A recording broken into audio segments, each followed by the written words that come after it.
Welcome to the Leadership Under the Microscope interview series, Plain Talk by Pragmatic Leaders, a production of JR Global. Today, we continue our series of interviews with innovative leaders from around the world. Here is your host, JR Klein. Mr. Sloane, welcome to the program. Well, thanks, JR. It's really good to catch up with you. It has been a while, but we haven't forgotten about you, and obviously nice for you to approach me and touch base again. Well, we're glad to have you here. We'll begin to get into it because, Nick, as we've talked about before, you really have a very sort of interested and varied journey that you've been on for these years. And we're interested in hearing your story. Where have you been? How did you get to this place where we are now? And then maybe something about your current projects, your current passion. Okay, well, it all started a long time ago in the northern part of Zambia. That's in Central Africa. I was born in Kitwe. My parents were working on the copper belt. My mum was in a hospital, and my dad with the Northern Rhodesia Police Colonial Services. And then I came down to South Africa. I finished my high school in Kersden College outside Durban. And then I started sailing dinghies onto the bay, a bit of coastal racing, and my love and passion for the sea grew from there.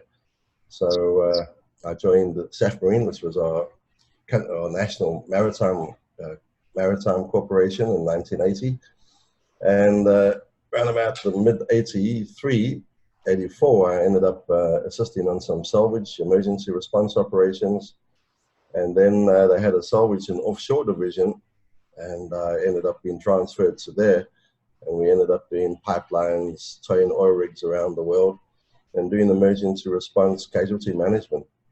Ships in distress, aircraft recovery, oil rigs that capsize, mainly following very bad weather patterns or human error, navigational errors, command errors, running aground collisions. So this expanded my horizons, traveling around the world, and that's what I've been doing for the last sort of 35 years now. So it's been quite varied and interesting.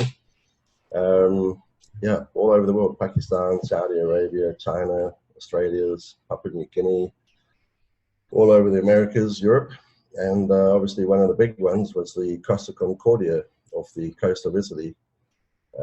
That was obviously a more engineering challenge, and we had a very large team of about 530 people a day, and it was just over 800 days, so 2.5 years to actually get the ship upright, and then refloat her and deliver her to the shipyard in Genoa, where she was actually recycled.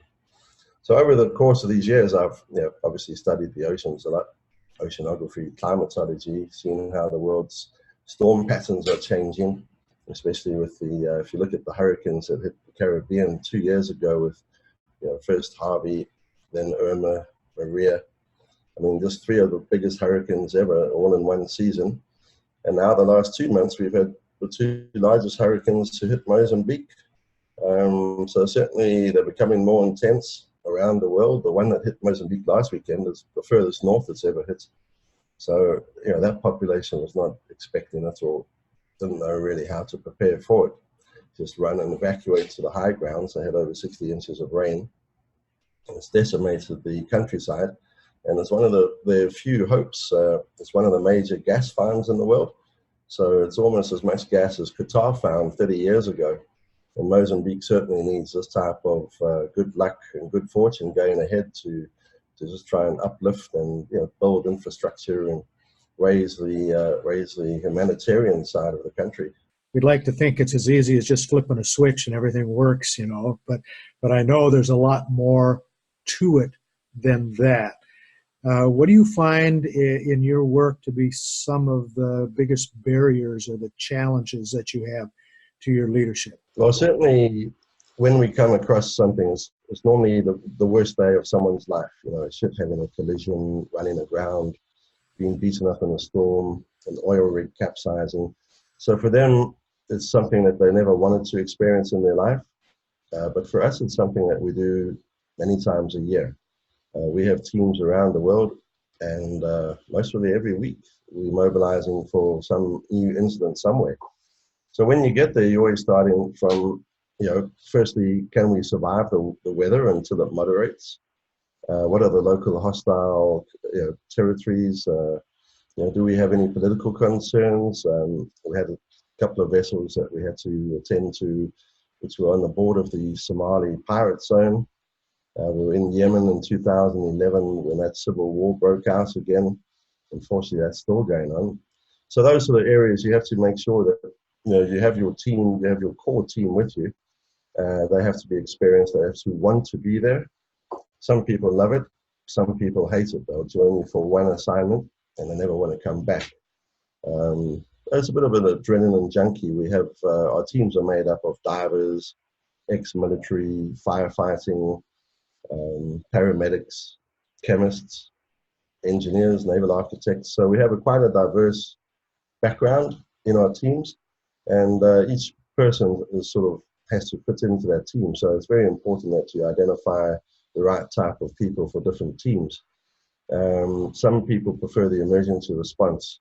They like going in, being there for a couple of weeks, hard work, maybe 4, 5 weeks, 6 weeks, they're home again. Other people, if you're doing a wreck removal, then it's going to be a lot longer, maybe 6 months, a year, or in the case of the Costa Concordia, 2.5 years. So then you have to have different sort of dynamics within the team. Basically, you want to surround yourself with highly competent people, so that they've got their own qualifications in their own field, but they're also very competent, and they're specialists, real craftsmen. You have to empower them to do what they want to do, but also as the last 30 years have evolved, the use of computers, computer graphics, ROV, underwater video cameras, drones have all come into play, and it's amazing. Jobs that we thought 30 years ago we couldn't do, now with a bit of computer technology and more insights, access to drones and underwater cameras, all of a sudden you expand your horizons. So you need to keep training the teams. These big container ships, they carry 20,000 containers. They have some really weird and wonderful chemicals that are part of their consignment. So you need to allow the chemists to actually teach us more about the chemical compositions and the threats that they pose, especially a large fire with multi types of cargo. The gas projects, so LNG, people are always very worried about it, but the more you learn about LNG as a gas, it's actually relatively safe to deal with. So we deal with ships on fire, tankers, chemical tankers. So chemical tankers, you have to be really careful. You need to be more highly trained. So then you bring more of your firefighting team, especially the hazmat technicians, the ones who are quite comfortable inside a chemical suit. Inside a chemical suit, you have very binocular vision. You sweat a lot or perspire, maybe a gallon in an hour on a hot day inside these suits. So you have to rotate your team out and keep them fresh. Just go in, quick intervention, get back out. But I think you need to understand what are the challenges from the coast, the political situation, cultural situations. We go to multicultural societies around the world, and you don't want someone to go into a Muslim country and disrespect them. If you're in Asia, it's all about face. You have to give them something. Never try and hide anything. I think nowadays with social media, access to Google, you just have to be 100% transparent and say, listen, these are the facts. This is what we can do. These are the real challenges. We're going to need all the support we can get from the local authorities to make it work. Normally you find that customs and immigration can be a real challenge.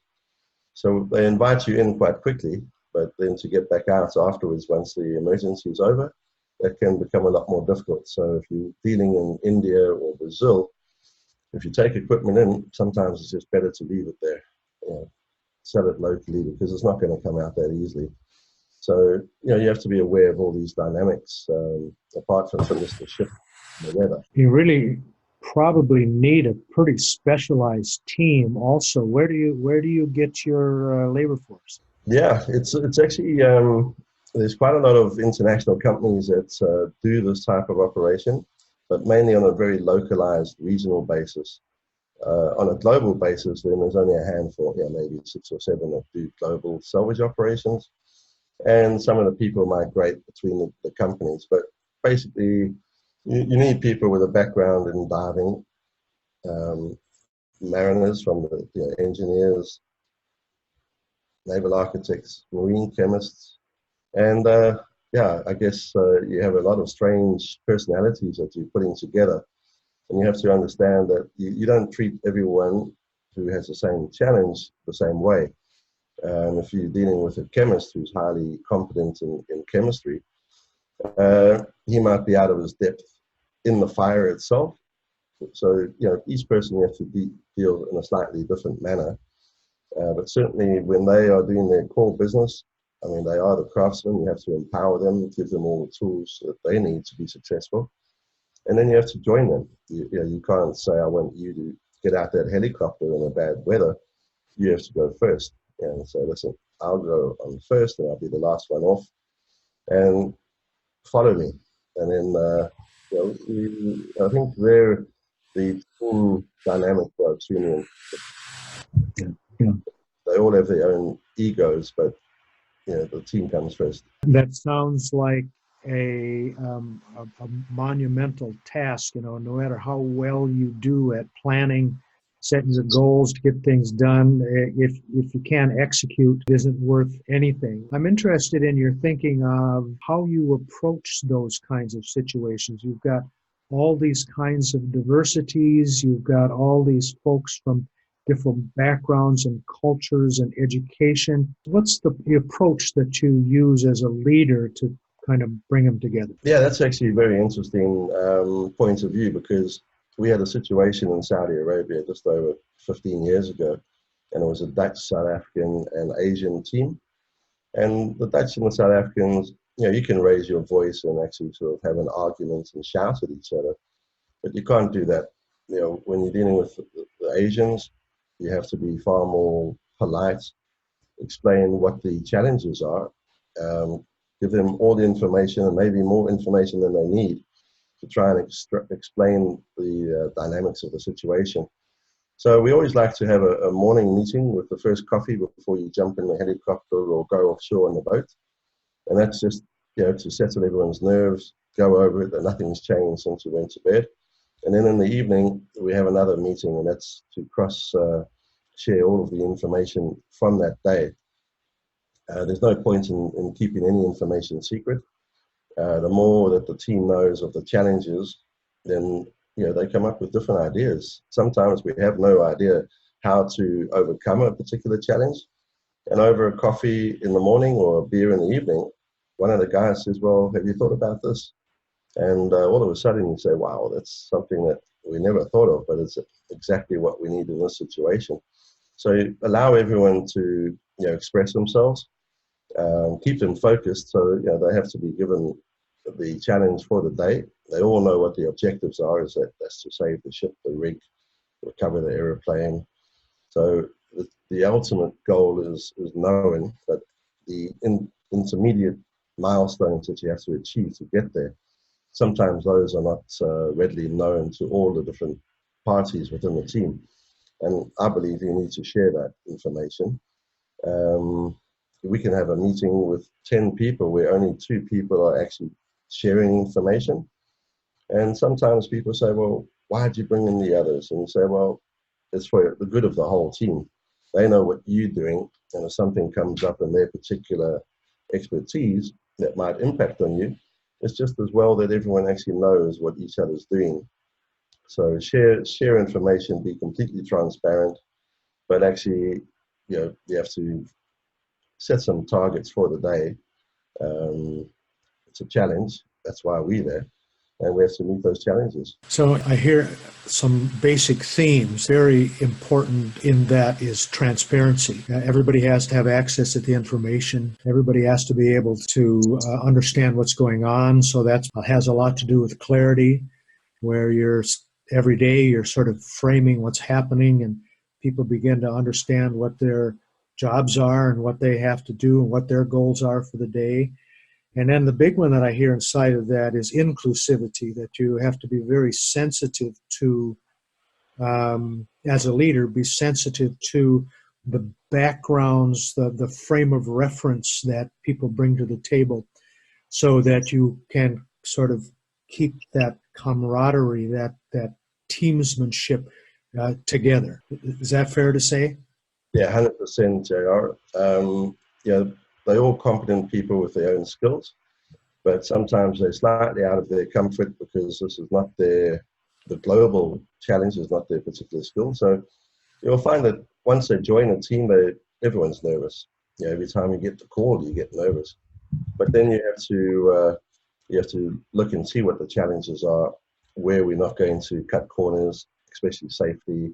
There's no point in having someone badly injured, or worse, even to have someone killed to save a ship that the crew are already rescued from. The environment's important, but human life is paramount. So we go in there, we look at the safety of life on the crew that's struggled, passengers, and our own team. And we always say, well, let's plan for the worst case scenario. What happens if the helicopter crashes and we are in it? Okay, then we need plan B for that scenario. So we have a lot of scenarios as to what happens if this particular batch of chemicals on the ship blows up while we're on it. Okay, then we have a scenario for that. So we like to prepare ourselves for all these different scenarios before we actually get into them, so that when it happens, you say, okay, well, we off to plan Z now, and that's maybe the evacuation. Sometimes it's better to retreat, rethink about it, and make a different approach. The weather would dictate a lot of what you can do. Local politics, especially when there's an election or some religious festivity, it's best just to maybe keep a low profile and back off and survive for another day and relook at the dynamics and see what scenario comes. So we have these little flags that we, we use thermal imaging cameras on drones themselves to monitor the temperatures of the ship when it's on fire. And you can see that one cargo hold is starting to heat up. Well, that triggers another flag. So we have to then identify what type of cargoes are in that hold.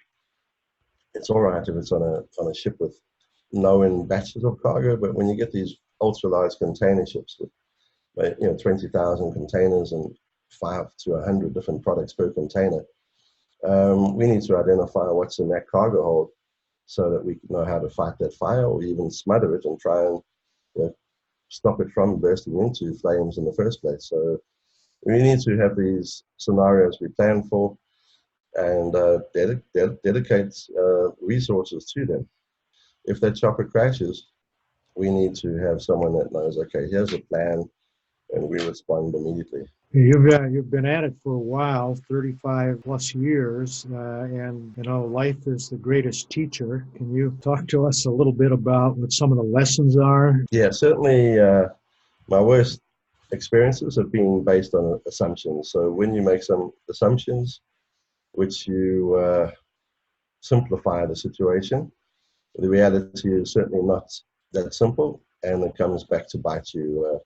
So I was detained for a while in Pakistan based on making the wrong assumptions, and a similar thing in Mozambique, where we thought that just because there was a major incident, like in Pakistan, the ship, an oil tanker had broken up in the harbour entrance called the Tasman Spirit, and we thought we'd just arrive, the authorities would be welcoming, and that would be the end of it. They'd give us all their support. Well, obviously, when the tanker broke in half, 70,000 tons of oil went up with the incoming tide all over the city into the wetlands. There was an environmental disaster, and people had to be evacuated from the fumes. So from that point of view, there was a lot of anger. And when there's anger, then the authorities like to get hold of whatever they can to leverage their position, protect themselves. So in the situation in Pakistan, they were not signatories to international conventions, which would have given them recourse to funds for that response on an environmental situation. So the authorities detained everyone they could. There was the first team that were detained were called the Karachi 8, and that was the captain and 7 of his crew. And then there was a Greek salvage master that went in. He was detained. And of course, we went in afterwards. And then I was detained for another 5 months as well. So, but once you're detained, you think, well, we may as well make the best of it. So find out what's the challenge from the authorities' point of view, the local community. And then I was like a conduit to the international insurance community in London to say, listen, we can solve both the tanker and the oil and environmental cleanup, but they're not going to let us go until we finish. So let's just get stuck on, send in more resources on the understanding that anyone else that comes in will not be detained. So those type of things, you need to prepare, plan, and try not to make too many assumptions. What are your realities today? Now, you've been at this, you've done some really hard jobs, some really big things. We're all faced sometimes with the realities of life. What remains to be done in your world? What needs to happen for you to get to the place where you want to be? Well, that's a tough question, JR, but it's a good one. Yeah, I think I've learned a lot about different areas of the world. But what you see is that when the banks collapsed in 2008, is 10 years ago, the world hasn't recovered. Maybe parts of Europe, UK, China, America, but Africa, South America, the Middle East, Asia. I think that the economic factors have got worse in the last 10 years. So with that, budgets are cut. It means authorities, ship owners start cutting back on their budgets. It means resources are not there to deal with what we have to deal with. In the last 3 or 4 years, we've had a major drought in Southern Africa. And just over a year ago, the Western Cape and Cape Town were facing day zero. And that was going to be when the water runs out. We got very close to it with dams down to 7%. And what they did was they rationed people. So we were down to 40 liters a day per person. And that's for washing, cooking, eating, drinking. You quickly change to adapt to that. But at the same time, we looked at, well, off South America, in Antarctica, really, on the bottom tip of South America, you've got the Larsen Peninsula. And every year, many thousands of icebergs fracture off Antarctica and they drift away in the subpolar currents into the Southern Ocean. And after 2 to 5 years, they melt and completely disappear. So with the sort of modern ability to track these icebergs with satellite imagery, a lot more information on climatology, the ocean currents are known. And we said, well, how can we actually divert 1 or 2 of these? Maybe 80 to 100 million tons, something quite sizable, but something that we can actually guide in a current. So we've been looking at this for just over 2 years. There's more ice that breaks off every year. It's about 2,000 billion tons than mankind drinks in the year, the whole of the world. And that melts and is completely lost. So we're not going into Antarctica. These are icebergs that drift way north of the Antarctic Treaty regions in the Southern Ocean, go around south of South Africa, south of Australia, south of New Zealand, south of Chile, all areas where on the west coast, due to the very cold currents, they have droughts. And one of the things we're looking at is to harness 1 or 2 of these icebergs a year, bring them into these regions, harvest the ice into water slurry, and try and divert some of that melting iceberg water into the areas of Africa, Western Australia, Chile, Santiago, where people really need it. There are no rivers. The water that they have is 99% rainfall reliant. And if you look at the trend over the last 20, 30 years, there is definitely a drought and a deterioration in the rainfall figures for those regions. And it's not going to be something that's going to change. You'll have annual changes, but the trend is down. And maybe it's a 50 or 100-year trend that we have to get through, but it's going to get worse. So I think water, when I was with the team that responded after Hurricane Maria and Irma in the Caribbean, we took 2 bottles of water with us. We should have been taking cases of water. We got there, there was no infrastructure, no rental cars, no electricity, no ATM. So we needed to have money, food, water, and then actually bring extra, let's say, supplies, the basic supplies and essential supplies for the people that we actually interacting with. So we actually ended up mobilizing 19 teams around the Caribbean islands, and each one of those had a barge with cranes on it, and it was absolutely the first way to get food aid into regions where the traditional aid was not being reached. So you had the American response, you had the British and the French response to those parts of the Caribbean that were under their jurisdiction. But there were a lot of islands where no one was looking after them. And we had these NGOs who said, listen, we have aid, we can't get them. So every time we mobilized, we were taking millions of pounds of aid with us. And that actually brings another dynamic to your response. So you're not just looking at the maritime response, but there's a human factor there as well. The basic necessities of filters for taking river water that's contaminated, just basic filters so they can actually try and filtrate it to a level where they can even drink it. Then the plague starts. So you always get disease, flies, waterborne, cholera, malaria, especially in Africa. Now they've got a massive cholera epidemic in Mozambique. So, and that basically boils down to poor water resources.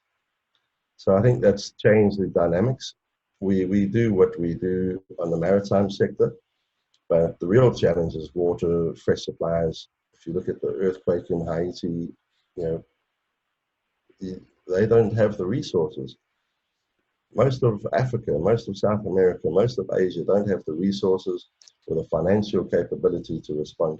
Sounds as though your business is a little bit more than marine recovery. Your leadership style has made it more sensitive and inclusive to environments and cultures and people's needs. So as part of what you do, you are actually taking care of other problems or providing some solutions that aren't necessarily part of what you do at your core, but because they are present and keep you from doing the job that you want to do, you have a tendency to be more holistic. No, without a doubt. If you look at the oceans today, we know a lot more about them, but they're in a pretty bad condition. The plastics, the pollution.